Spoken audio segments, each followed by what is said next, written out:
Hello students, welcome to Megha D classes. Today we will discuss about types of chemical reactions in class 10th first lesson. तो सबसे पहले तो बच्चों chemical reactions में आपको already बता चुकी हूँ कि व्हेन टू और more substances react to form any new substance then that is known as a chemical reaction, या आप इसका अपोजिट भी कर सकते हो when a bigger compound gets broken up into two or more substances that is also a chemical reaction. अब chemical reaction बहुत सारे types के हो सकते हैं, वो डिपेंड करता है कि आपने कौन से प्रोडक्ट्स उस रिएक्शन में प्रोड्यूस किए हैं या कौन से रिएक्टेंट्स को लिया है. तो सबसे पहली जो टाइप आती है that is the combination reaction. Combination का मतलब होता है किसी भी दो चीजों को कंबाइन करना. कंबाइन का मतलब है जोड़ना. तो नाम से ही पता चल रहा है कि जब हम दो या दो से ज्यादा रिएक्टेंट्स को आपस में कंबाइन करते हैं, मींस वो ऐड होते हैं और ऐड होके वो कोई न्यू प्रोडक्ट बनाते हैं, then that is known as the combination reaction. तो अगर आपसे कॉम्बिनेशन रिएक्शन की सिंपल डेफिनेशन पूछी जाए तो आप क्या कहोगे?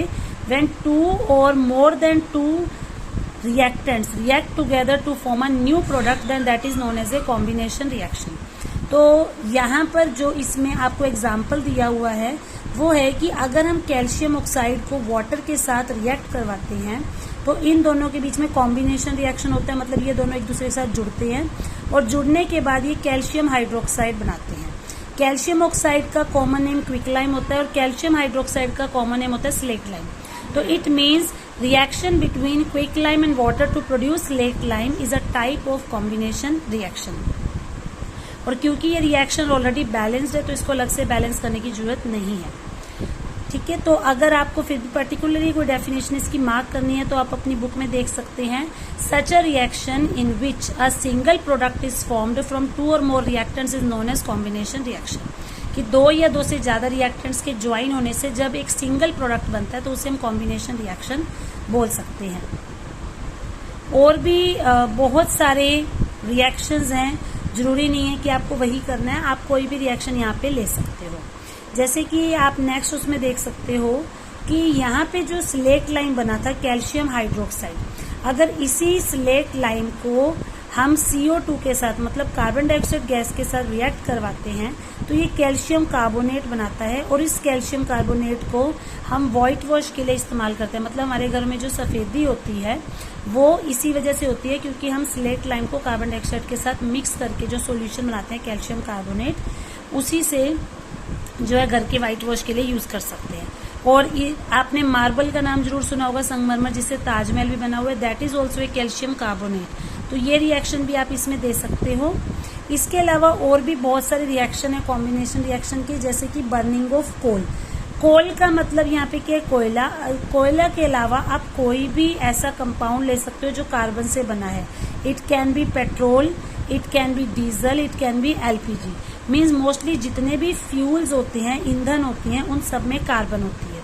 तो जब भी किसी कार्बन के कंपाउंड को ऑक्सीजन की प्रेजेंस में बर्न किया जाता है तो वो CO2 प्रोड्यूस करते हैं. तो it is also a simple reaction, C+O2 gives CO2. अब आप ये सोचोगे कि यहाँ पर ये जो ब्रैकेट में SG दिया हुआ है इसका क्या मतलब है? S का मतलब है यहाँ पे सॉलिड, G का मतलब है यहाँ पे गैस.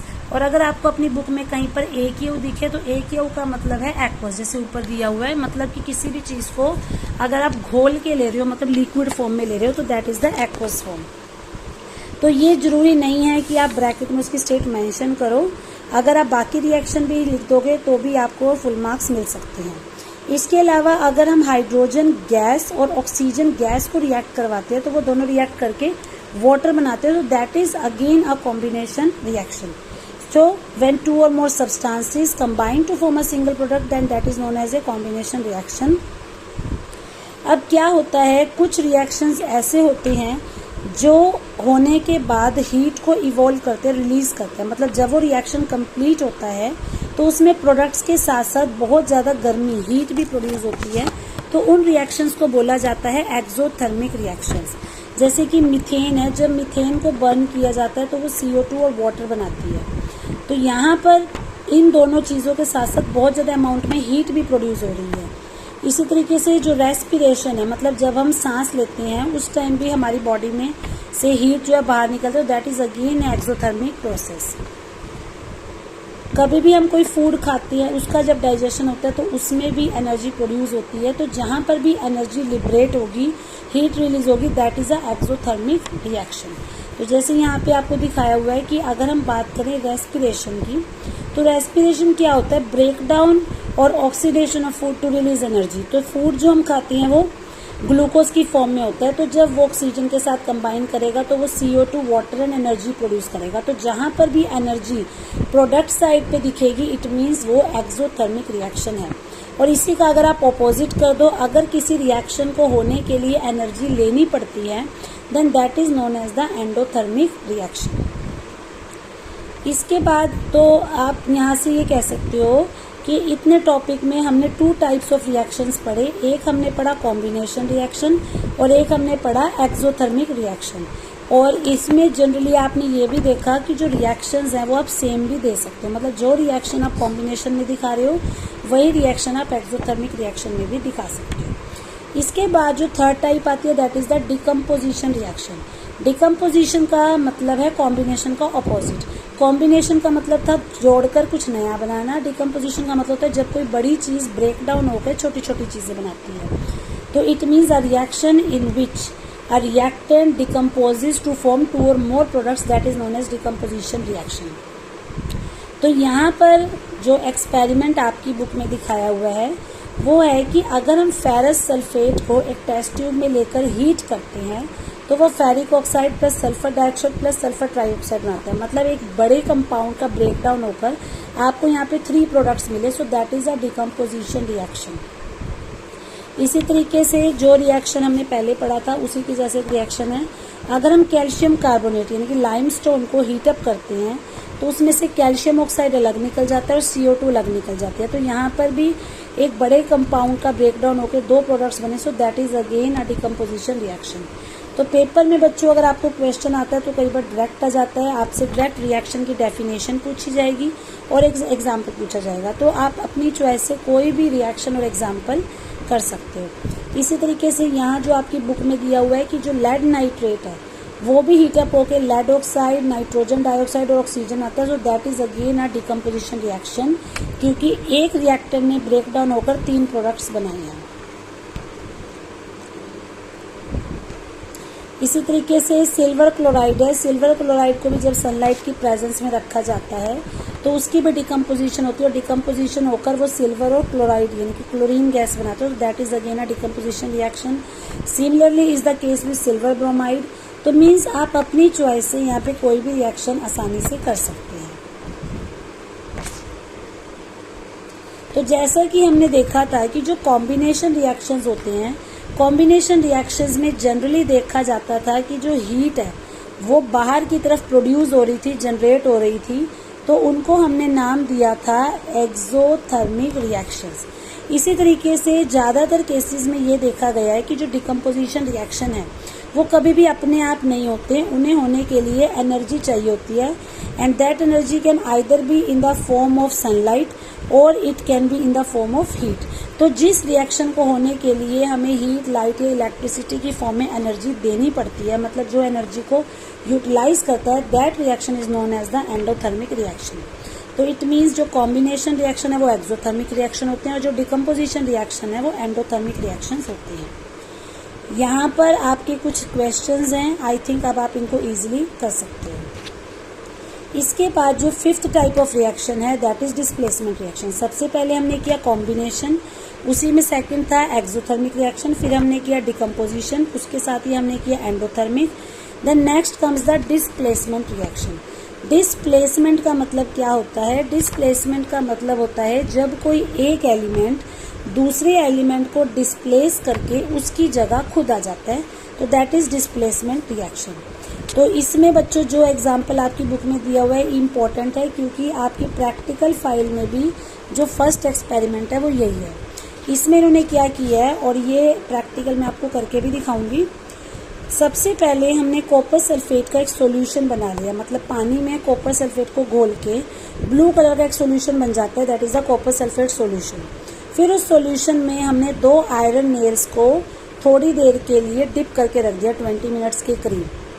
तो 20 मिनट्स बाद हम क्या देखेंगे कि जो सॉल्यूशन जिसका कलर अभी लाइट ब्लू था वो धीरे धीरे चेंज होके हल्का सा ग्रीन की तरफ जा रहा है, और जो ये आयरन नेल्स है जो पहले शाइनिंग अपीयरेंस में थी उनका कलर भी डल हो रहा है। इसका मतलब क्या है कि जब आयरन और कॉपर सल्फेट के बीच में रिएक्शन हुआ तो जो आयरन है उसने कॉपर सल्फेट को डिस्प्लेस कर दिया, मतलब कॉपर सल्फेट में से उसने कॉपर को हटा दिया, डिस्प्लेस कर दिया, और कॉपर की जगह वो खुद लग गया और कॉपर जो है वो फ्री हो गया। So this is displacement reaction. For example, आप एक बस में गए, उस बस में ऑलरेडी एक सीट पे 2 पैसेंजर्स बैठे थे, लेकिन आपके जाते ही एक पैसेंजर वहाँ से उठ जाता है और वो अपनी सीट आपको ऑफर कर देता है। तो जिस सीट पे पहले एक पैसेंजर बैठा था अब उस सीट पर आप बैठ गए, तो दैट इज डिस्प्लेसमेंट, कि जब एक ने दूसरे को डिस्प्लेस करके उसकी जगह खुद ले ली। तो यहाँ पर क्या हुआ, आयरन ने कॉपर को रिप्लेस करके उसकी जगह पे खुद आ गया। So this is displacement reaction. और भी इसमें बहुत सारे एग्जाम्पल है। आयरन की जगह आप यहाँ पे जिंक भी ले सकते हो, या हम पीबी का मतलब होता है लेड। लेड को भी अगर हम कॉपर क्लोराइड में डालेंगे तो वो कॉपर की जगह खुद आ जाएगा। इसी के बाद बच्चों जो नेक्स्ट रिएक्शन है that is double displacement reaction. Displacement reaction के साथ ही हमने एक वर्ड और डाल दिया and that is double displacement reaction. अब यहाँ पर सिचुएशन जो है थोड़ी सी उसमें हम एक चीज ऐड कर देते हैं। डिस्प्लेसमेंट में हमने ये देखा था कि एक एलिमेंट ने दूसरे एलिमेंट को रिप्लेस किया, उसकी जगह ले ली, उसकी वजह से वो एलिमेंट अकेला रह गया, तो दैट इज डिस्प्लेसमेंट। लेकिन अगर मान लो यहाँ पे जिंक की जगह दोनों ही पहले से सोल्ट होते और 2 सोल्ट के बीच में रिएक्शन होता और दोनों एलिमेंट्स अपनी जगह को अदला बदली कर लेते, मतलब एक्सचेंज कर लेते, तो वो डबल डिस्प्लेसमेंट था। मतलब उसमें कोई भी एलिमेंट आपका अकेला नहीं रहेगा, वो किसी दूसरी एनायन के साथ जाके जुड़ जाएगा। फॉर एग्जाम्पल, अगर हम सोडियम सल्फेट के अंदर बेरियम क्लोराइड डालते हैं तो सोडियम बेरियम की जगह ले लेगा और बेरियम सोडियम की। तो पहले सोडियम के साथ सल्फेट था, अब सोडियम के साथ क्लोराइड आ जाएगा। पहले बेरियम के साथ क्लोराइड था, बेरियम के साथ सल्फेट आ गया, मतलब कि दोनों ही कैटायंस ने अपनी अनायंस को एक्सचेंज कर लिया। So that is a double displacement reaction.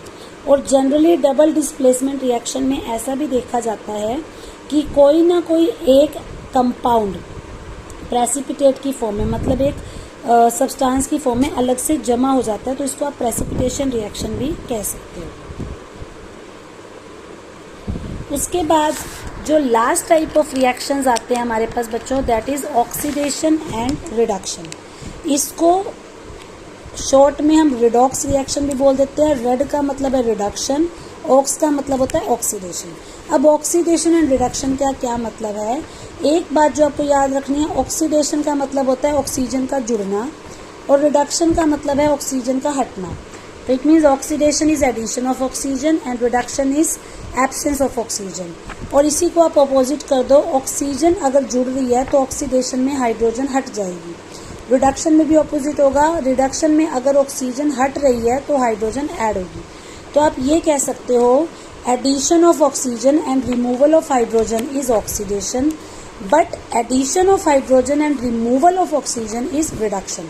तो जनरली ये देखा जाता है कि ये दोनों रिएक्शंस एक साथ होते हैं, इसलिए हम इनको कंबाइन करके रिडॉक्स रिएक्शन भी बोल सकते हैं। तो जैसे कि यहाँ पे आपको एक रिएक्शन दिखा रखा है, copper plus oxygen it forms copper oxide. सीधा सीधा आपको पता लग रहा है कि कॉपर में जब ऑक्सीजन जुड़ती है तो वो कॉपर ऑक्साइड बना देता है। तो इट मीन्स ये कैसा रिएक्शन हुआ, रिडॉक्स रिएक्शन। अब यहाँ पर आपने एक चीज़ जो देखनी है कि कई बार कुछ रिएक्शन ऐसे भी होते हैं जो आपके एक से ज़्यादा रिएक्शन के एग्जाम्पल हो सकते हैं। जैसे कॉपर प्लस ऑक्सीजन ने कॉपर ऑक्साइड बनाया, ये आपका ऑक्सीडेशन रिएक्शन का भी एग्जाम्पल है और आप इसको कॉम्बिनेशन रिएक्शन का एग्जाम्पल भी मान सकते हो। तो ज़रूरी नहीं है कि किसी रिएक्शन को अगर आपने एक टाइप मान लिया तो आप उसको दूसरा टाइप नहीं मान सकते। एक ही रिएक्शन को आप 2 जगह भी एज एग्जाम्पल दे सकते हो। नेक्स्ट रिएक्शन है कॉपर ऑक्साइड के अंदर जब हाइड्रोजन जुड़ेगी तो यहाँ पर क्या होगा, हाइड्रोजन जो है वो कॉपर को रिप्लेस कर देगी और कॉपर अलग रह जाएगी, वाटर अलग हो जाएगा। अब यहाँ पर भी अगर आपसे पूछा जाता है कि ये किस टाइप का रिएक्शन है, तो यहाँ पर भी बच्चों आप दोनों एग्जाम्पल दे सकते हो, क्योंकि यहाँ पर कॉपर में से ऑक्सीजन हट चुकी है और वो ऑक्सीजन हाइड्रोजन के साथ चलेगी, तो ये रिडक्शन रिएक्शन मतलब रिडॉक्स रिएक्शन का एग्जाम्पल भी हो सकता है। और क्योंकि यहाँ पे हाइड्रोजन ने कॉपर को रिप्लेस किया है, तो ये आपका डिस्प्लेसमेंट रिएक्शन भी हो सकता है। तो दोनों एग्जाम्पल आप दोनों जगह आप इस एग्जाम्पल को दे सकते हो। तो जैसा कि यहाँ पे दिया हुआ है, जब कॉपर ऑक्साइड में हाइड्रोजन जुड़ती है तो उसने कॉपर प्लस वाटर बनाया। यहाँ पे कॉपर ऑक्साइड में से ऑक्सीजन हट गई और कॉपर बन गया। तो ऑक्सीजन हट गई तो इट मीन्स कॉपर ऑक्साइड का तो यहाँ पे रिडक्शन हुआ, लेकिन हाइड्रोजन ने वाटर बनाने के लिए ऑक्सीजन को लिया है तो उसका ऑक्सीडेशन हुआ। तो मतलब जब एक ही रिएक्शन में दोनों चीज़ें होती हैं, हाइड्रोजन और ऑक्सीजन, तो उसको हम रिडॉक्स रिएक्शन भी बोल सकते हैं। तो ये भी सारे आगे रिडॉक्स रिएक्शन के ही एग्जाम्पल्स हैं। तो आज हमने जितने भी टाइप्स ऑफ रिएक्शंस किए, आपको उनकी डेफिनेशन और एक एक एग्जाम्पल अच्छे से पता होना चाहिए। और आपने ये भी देखा कि कुछ रिएक्शन ऐसे हैं जो आपके दोनों में एज एग्जाम्पल काउंट हो सकते हैं। तो टोटल कितने टाइप्स ऑफ रिएक्शन हमने आज किए, मैं दोबारा से बता देती हूँ। सबसे पहला हमने किया था कॉम्बिनेशन रिएक्शन, उसके बाद सेकंड हमने, this is the first one, उसके बाद जो सेकंड रिएक्शन हमने किया था that was the exothermic reaction. Then third reaction जो हमने किया था that was the decomposition reaction. Then fourth हमने जो किया था that was the endothermic reaction. 4 reactions ये हो गए। 5वां हमने किया था displacement reaction. Then 6th was the double displacement. Double displacement में प्रेसिपिटेट बनते हैं तो उसको प्रेसिपिटेशन रिएक्शन भी कह सकते हो। 7th है प्रेसिपिटेशन रिएक्शन। देन 8th है आपका ऑक्सीडेशन, 9th है आपका रिडक्शन, और 10th में आप इन दोनों को इकट्ठे ले सकते हो तो इट मीन्स रिडॉक्स रिएक्शन। तो मतलब आपके टोटल 10 टाइप्स ऑफ रिएक्शंस हैं। तो 10 टाइप्स ऑफ रिएक्शन की आपको डेफिनेशन और एक एक एग्जाम्पल अच्छे से क्लियर होना चाहिए। और अगर आपको कोई डाउट है then you can ask me.